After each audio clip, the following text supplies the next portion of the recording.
Italien et polonais dans les années 30, espagnol et portugais dans les années 50-60, algérien, marocain, tunisien, africain ensuite, chinois, turc ou roumain aujourd'hui, le plus souvent, c'est l'espoir d'offrir un avenir meilleur à leurs enfants qui a poussé tant d'hommes et de femmes à quitter leur pays. Comment les enfants de migrants vivent-ils cet héritage et l'investissement familial parfois très fort sur leur réussite? Français d'origine turque, kurde plus précisément, Ferhat, 17 ans, s'est penché sur la question grâce à un travail collectif passionnant réalisé dans son lycée, un reportage d'Alexandre Jacquet.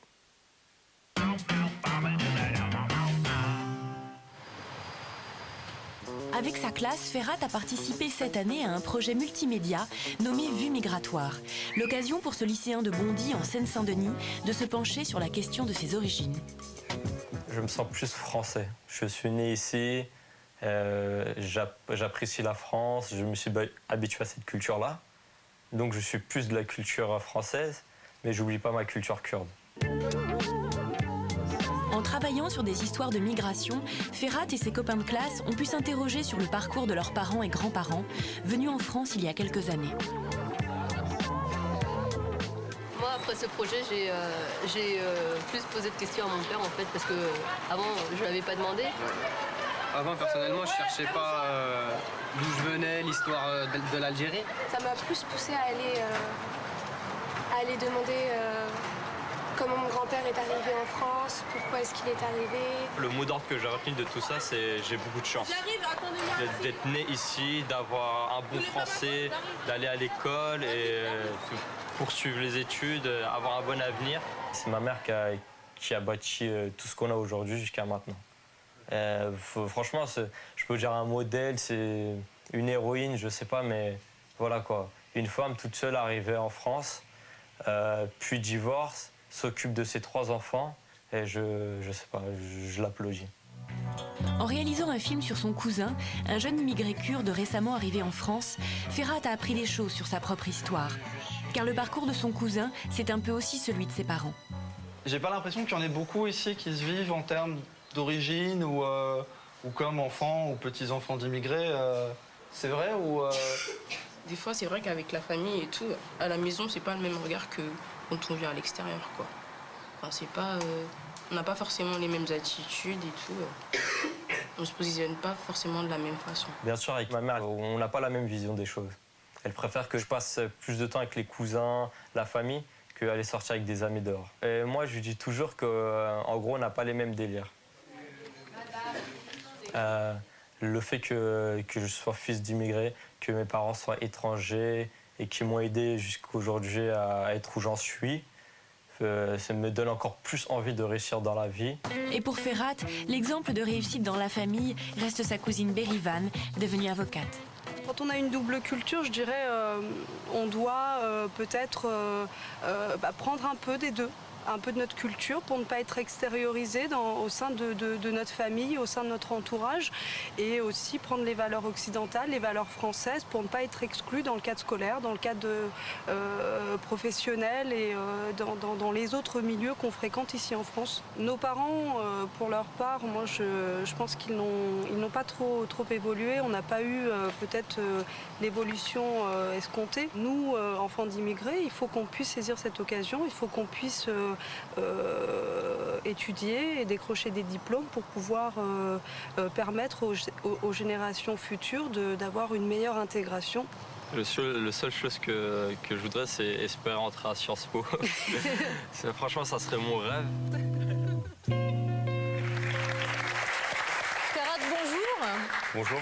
Et merci de nous avoir rejoints sur ce plateau en compagnie de Thibaut et Roélia, 2 de tes camarades de la classe de première ES du lycée Jean Renoir. Marcel, qu'est-ce que vous inspire ce travail de recherche qui a été effectué tout au long de l'année par les élèves de cette classe? J'aurais bien aimé qu'on fasse ça quand j'étais petit en classe. C'est bien, c'est plus difficile quand j'étais enfant à l'école À l'époque, c'était plus histoire de France et rien d'autre. Alors que là, il s'agit des histoires des peuples qui composent un pays.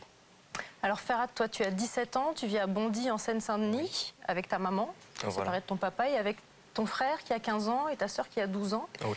Est-ce que tu peux nous expliquer précisément d'où viennent tes parents et dans quelles circonstances ils sont arrivés en France? Mes deux parents sont nés en Turquie. Ils sont bien sûr d'origine kurde. Le Kurdistan qui n'est pas un pays reconnu, mais une ethnie, une nation avec sa culture, sa langue, partagée sur 4 pays différents. Et donc mes parents sont venus très jeunes. Ma mère est venue avant, par l'asile politique, en tant que réfugié. Puis par la suite, mon père est arrivé. Ils se sont mariés. Tu dis quelque chose de superbe. Tu dis ma mère est une héroïne. Oui, je peux le répéter, c'est une héroïne. Et c'est un peu pour elle aussi, pour tout ce qu'elle a fait pour nous, que je vais essayer d'avoir un bon avenir et d'essayer de la faire vivre dans les meilleures conditions. Est-ce qu'elle te parle aussi de sa propre enfance, des difficultés, des problèmes qu'elle a eus à l'arrivée? Oui, c'est moi souvent que je lui pose des questions pour voir ce qui s'est passé, comment et pourquoi. Mais il y a des moments, c'est vraiment triste, elle veut pas en parler, c'est sur des points trop personnels, sur les points où elle en arrive aux larmes. Et donc à ce moment-là, elle s'arrête. Mais elle utilise ça aussi dans des cas que je trouve un peu négatifs pour me faire un peu culpabiliser. Et comment au quotidien tu arrives à faire le mix entre les deux cultures? Parfois c'est un peu dur. Parce que les week-ends, j'aime bien sortir avec les amis, prendre du bon temps, faire un cinéma. Ce qui n'est pas forcément normal pour ma mère qui me dit pourquoi cinéma, pourquoi aller dépenser de l'argent pour ça, pourquoi aller te ruiner en vêtements, pourquoi pas sortir avec la famille, les cousins, pourquoi pas faire des choses familiales.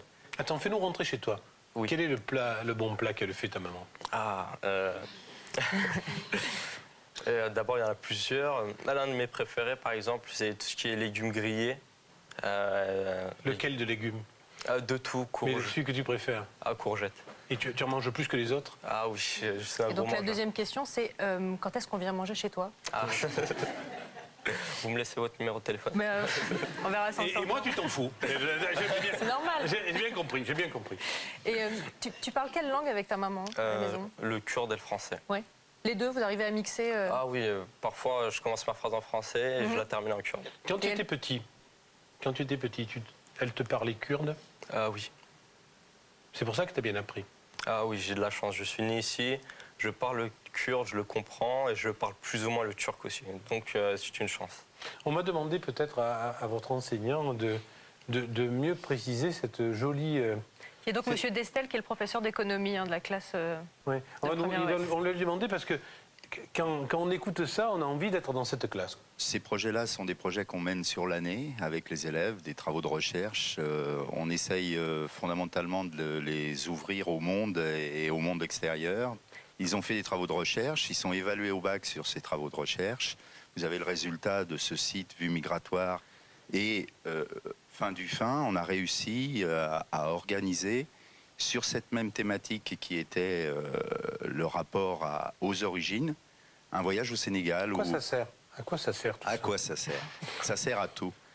On a vécu ensemble quelque chose d'extraordinaire. Pour beaucoup d'entre eux, c'était la première fois qu'ils partaient sans leurs parents. Et puis, le travail sur l'identité. La question que je me pose, sur ce joli projet flux migratoire avec les élèves, est-ce que les parents sont incorporés dans ce projet?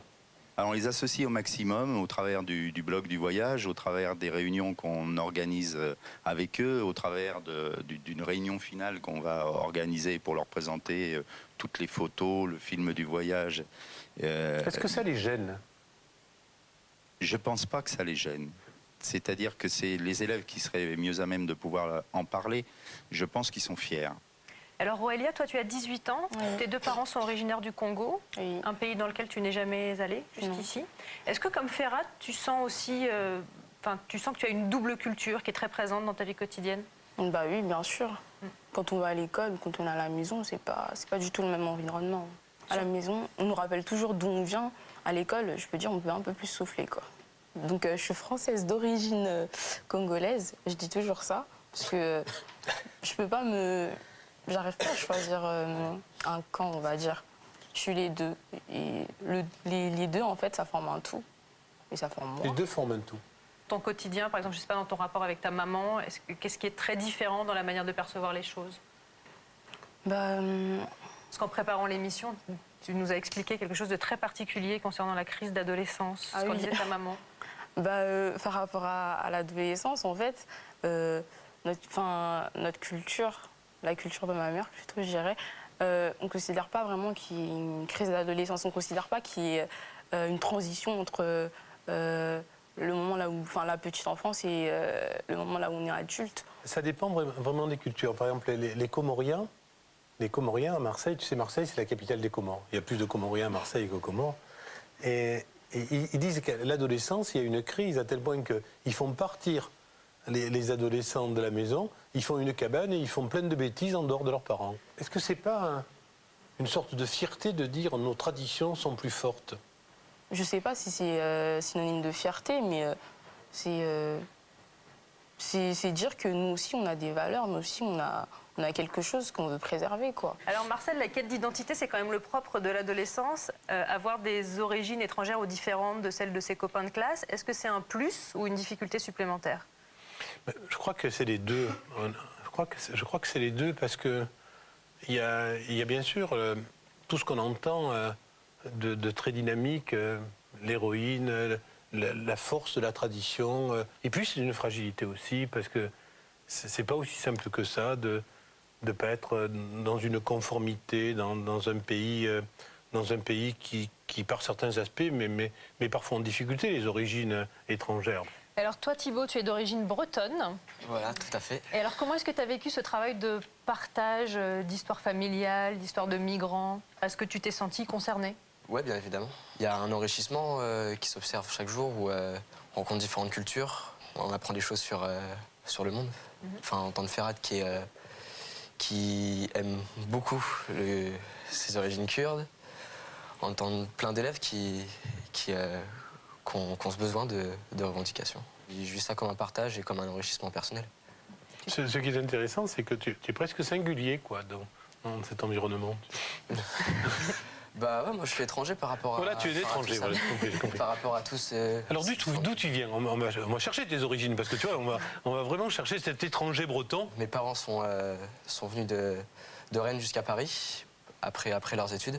Mais moi, je suis né un été, pas loin de la Bretagne, à Granville. Qu'est-ce qu'ils faisaient comme métier, tes grands-parents? Du côté paternel, j'avais un grand-père maçon, une grand-mère cordonneuse. Un cordonnier femme. Cordonnier femme. Cordonneuse, c'est beau ça. Et du côté de ma mère, mon grand-père était instituteur. Qu'est-ce qu'il fait ton père? Je sais pas exactement, c'est... Il a un secret? Mais il travaille où? Il travaille au ministère du Social. Mon père est fils d'ouvrier. Je suis très fier de mon père parce qu'il a réussi quelque chose d'assez... Enfin, je trouve ça assez exceptionnel en soi parce qu'il a réussi à avoir un parcours scolaire formidable. Ta maman? Ma maman est prof d'éco-gestion en banlieue. Bon, honnêtement, tu as un milieu favorisé. Oui. On est d'accord? Je suis d'accord. Qu'est-ce que tu fais là? Disons que j'ai toujours vécu en banlieue. Et parce que mes amis, ça a toujours été ça. Tu t'y sens bien? Je me sens énormément bien. Quand je joue au foot, le stade est à côté d'une cité, voir les gens, voir le milieu, voir toutes ces... Ouais, ce mélange, cette culture, c'est assez... Oui, le rêve de mixité sociale que tu réalises. Et le voyage au Sénégal, alors? Ah, le voyage au Sénégal, c'était génial. Il y a pas... Moi, personnellement, je pense qu'ils sont beaucoup dans la classe, on n'est pas encore redescendu. Enfin, moi, je me sens... Enfin, le fait de voir... parce que je voyage avec mes parents, mais c'est pas comme ça. Là, on allait vers les gens. Je me rappelle, on a les discussions avec les clandestins qui ont essayé de traverser la Méditerranée. Les discussions avec les étudiants sénégalais, avec les intervenants. C'était fort, quoi. C'était un échange, c'était assez... Voilà, je trouve qu'il n'y a pas beaucoup de personnes qui ont pu faire ça et que enfin, voilà, ça donne... Qu'est-ce que tu veux faire plus tard? Ministre des Affaires étrangères, qu'est-ce que tu veux faire? Je sais pas encore. Et toi, qu'est-ce que tu as pensé du voyage? Un grand duo, super.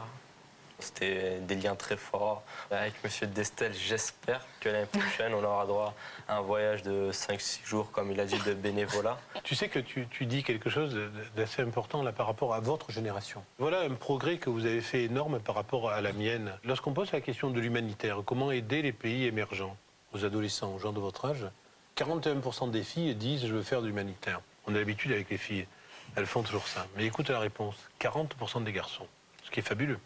Et là, vous êtes vraiment plus en avance et plus intelligent que ce qu'on l'était, parce qu'il y avait beaucoup moins de garçons qui voulaient faire de l'humanitaire quand j'avais votre âge.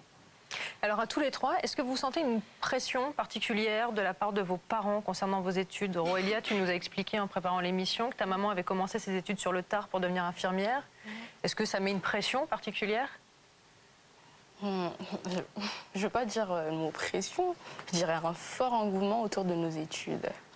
Je pense qu'elle n'a pas envie que nous, on soit confrontés aux mêmes difficultés. Donc elle essaye toujours de nous mettre dans un milieu, de nous donner toutes les capacités pour qu'on arrive à surmonter ces difficultés futures. Et au niveau de l'école, elle veut pas que, elle veut pas que ses enfants fassent un BEP, quoi. Elle veut pas, elle veut qu'on fasse des grandes études. Alors Ferhat, toi tu nous as beaucoup parlé de Sciences Po. Alors où ça en est de ce projet? Est-ce que c'est une vraie ambition? Quels moyens tu te donnes aujourd'hui pour y accéder? En fait, on a de la chance que le lycée nous propose l'atelier Sciences Po dirigé par M. Destel, dont je vais m'inscrire l'année prochaine. Je vais essayer de travailler plus que cette année déjà, j'en ai pas assez fait. De me forcer à travailler, lire les journaux, m'investir mais vraiment à fond, parce que je trouve que c'est un peu trop dit, mais c'est fait pour moi. Et toi, par contre, toi tu pars dans une situation paradoxalement un peu plus difficile. Tu as des réussites fortes dans ta famille. Toi, tu vois, regarde une sorte de chance des milieux modestes en disant je réussirai mieux que toi, je ferai mieux, j'essaierai de faire mieux grâce au soutien, à ce que vous nous avez apporté, l'héroïque, ta maman et sa trajectoire, vos parents, etc. Toi... Moi, ça, c'est beaucoup plus difficile, parce que mon père, c'est assez énorme ce qu'il a fait. Je souhaite, et j'espère que je ferai mieux que lui, mais la barre est très très haut. Il y a quelque chose qui me traverse l'esprit, qui me plaît beaucoup dans votre propos. Vous ne parlez pas trop de thunes, d'argent. Vous parlez plus de réussite, d'ascenseur social, etc. Ce qui est plus, c'est... J'ai employé un terme compliqué, je m'en excuse. Le narcissisme, l'image de soi, c'est plus vous construire qui compte que l'argent. On est d'accord? Oui, pour moi. Et vos petits frères et sœurs, ils vivent ça comment? Ma petite sœur, plutôt bien. Ouais. Elle est plus ou moins comme moi, peut-être qu'elle en revendique un peu moins. Mon petit frère, c'est vraiment tout le contraire, dans tous les domaines. C'est-à-dire refus total de... Pas total, mais un grand refus. Ouais. Comment ça au quotidien? C'est-à-dire qu'il refuse de participer à tout ce qui est réunion de famille? Réunion de famille, sortie familiale, ouais. Ça l'intéresse vraiment pas. Et tes frères et sœurs, cette double origine, ils la vivent comment? C'est comme le petit frère de Ferhat. Eux, ils sont dans leur truc, ils sont français et c'est tout. Ouais. Vous êtes quand même les porte-drapeaux de vos origines. Vous devez faire la transition entre vos parents, qui sont venus en France, vous qui êtes nés, et vous devez porter ce message, cette mémoire, non? Vous êtes aussi les porte-mémoire des pays de vos parents et l'intégration dans votre pays, la France, non? Ouais. Les petits, c'est plus... Déjà, c'est nous qui devons guider les petits par rapport... puisqu'on est les aînés. Déjà, il y a ça aussi. Il y a les petits frères et petites sœurs qui n'écoutent pas non plus. Ouais, mais déjà, on va déjà être une référence par rapport à eux. Regarde comment elle a été ta grande sœur ou ton grand frère. Quel conseil d'ordre plus général on pourrait donner à tous ceux qui cherchent à mieux vivre en accord avec leurs origines? Je reprends la phrase que je répète sans arrêt, on n'a pas de passé. Si on n'a pas de passé, on n'a pas d'avenir. Si on n'a pas de passé, on n'a pas d'avenir. C'est Fernand Braudel qui a dit ça à Château-Vallon. Et c'est la phrase de l'historien. Et elle est géniale, quoi. Après, il ne faut pas se projeter les difficultés d'intégration qu'on a eues sur son enfant. Il faut faire attention de dire, moi j'ai eu telle difficulté, je me projette pas. Alors en même temps, je renverse, et on l'a bien vu dans l'émission, attention à ne pas perdre ses origines. Attention à ne pas perdre ce qui fait aussi d'où on est issu. Parce que si on nie ses origines, on se fragilise. Donc attention à ne pas perdre ses origines. Et puis, il y a quelque chose qui moi, me touche personnellement, la fierté de ses origines, l'aspect héroïque de nos parents, surtout de milieux modestes, est un gage de succès pour sa réussite. Un exemple vraiment très personnel, je m'en excuse, un jour je sors du lycée, je vois mon père qui était en bleu de Chine et qui avait un charreton, et je le salue, et un garçon qui était avec moi fils d'officier de marine, dit « Tu as de drôles de fréquentation ». Et je dis « C'est mon père ». J'étais fier de mon père au Charreton. Roélia Ferrat et Thibault, merci beaucoup d'être venus témoigner aujourd'hui. Merci à vous. Toutes nos félicitations au personnel enseignant du lycée Jean Renoir de Bondy. Merci et beaucoup. tout de suite, dans la libre antenne, Marcel Ruffo répondra aux questions que vous lui avez posées et qui nous ont servi à préparer cette émission.